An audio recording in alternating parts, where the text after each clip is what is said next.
But let's move on and talk about some other things now. More than 400 children are currently trapped in a life of bondage in Ghana's witch camps. That is the subject of JoyNews' latest hotline documentary, Serving the Witches, produced by award-winning journalist Justice Bedu, and it airs tonight, 8:30. Ahead of the broadcast, we bring you the story of one of these miners. It's a Harmattan morning in Napoli. The weather is brutally harsh, dry, windy, and cold all at the same time. The town's children have come to gather around fire as dawn breaks. This is how to keep warm here.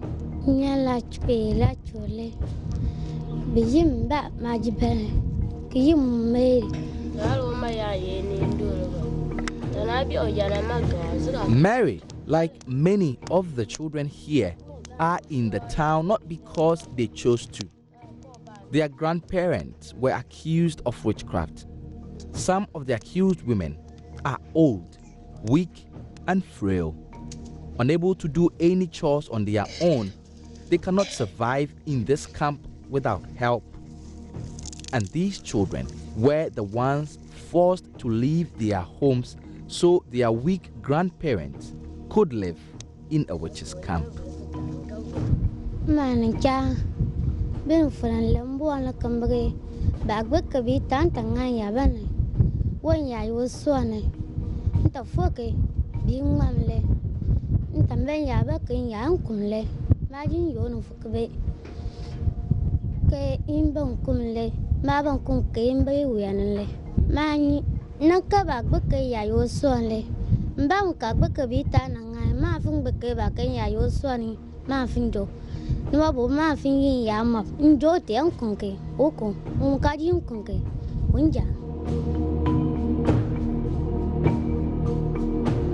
For 25 years, Napoli, located in the Gushegu district, has had only one claim to fame: the Napoli Witches Camp. A so-called deity here that could cleanse people of witchcraft became a safe haven for women who came from far and near to seek help after their communities banished them. One of them is Bakbo Tig, who lives here with her grandson, Blasiem Jekpora. Tig's story of how she came here is similar to that of many of the women here. She refused to attend the funeral of a family member who had died. That singular act was enough to earn her a witchcraft tag. She was beaten, nearly killed, and fearing for her life, she fled her village and came here.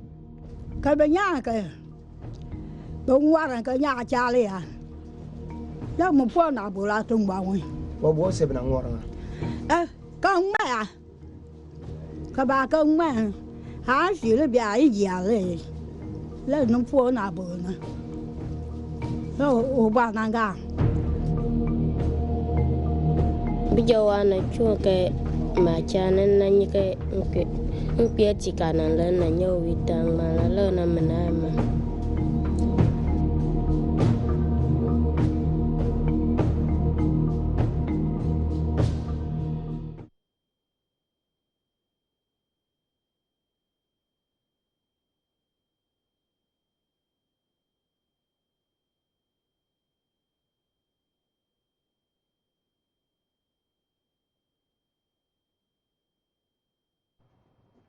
Right, well, that's going to be airing later this evening. But Justice Bedu, the producer of this documentary, joins us via Skype. Let's speak to him now. Justice, good to see you. I've got to say, this is a rather unique tale that you are telling us, not of the victims, but of those who become sort of secondary victims just by virtue of association. How did you stumble across this story? So could you, this is the sort of like, as you said, the effect of witches situation has existed for decades in Ghana, and people have a lot of these children have been missing in terms of the storytelling that we've always done around the witches camps because as it stands, they are not the direct sort of victims in terms of the impact of the witches camp situation. And so, 2018 we did Camps of Bondage, which was um, the major documentary that highlighted the situation in 3 of the witches camps in the northern region. Following from that documentary, we had one of the camps, which is Naboli, closed down in at the close of 2019. And so while covering that, we also went into the story of these children who are a lot of the times sort of ignored in terms of storytelling because they are not really the victims. So this documentary highlights the challenge of these children, the stigma that they face, and then also sometimes the human rights abuses, many of them out of school, and the daunting challenge that confronts them trying to come out of a camp and then build their own dreams. So this is what this whole story is about today. So tonight, are we going to what are we going to learn about the situation, the current situation of these young people? So what we are going to learn about largely is the challenges that many young people go through, especially in very poor parts of northern Ghana. But more specifically is the peculiar issue of stigma, of neglect, of extreme poverty and underdevelopment that these children live in. And on top of it all, the tag that they have to live with. Not because they themselves have committed any crime, because their relatives, a lot of them, their grandparents, are the ones that are in active witchcraft and have been condemned to a life of bondage in these camps. Do our authorities know about the plight of these young people? Are they aware of this? Has it been reported to them?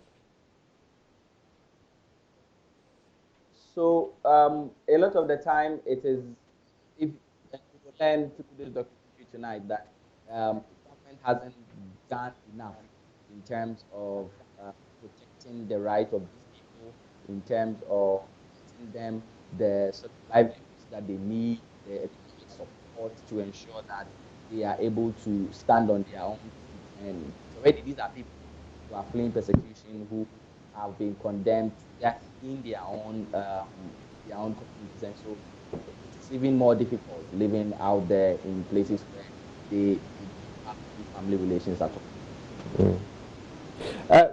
How widespread is the problem? I think we may have lost justice there, but we'll certainly work to reconnect. And of course, don't forget to watch the entirety of that documentary when it airs later tonight on the Joy News channel. Right, stay with us. Showbiz is up next. Stay exactly where you are. Becky is back with all the headlines from the world of showbiz.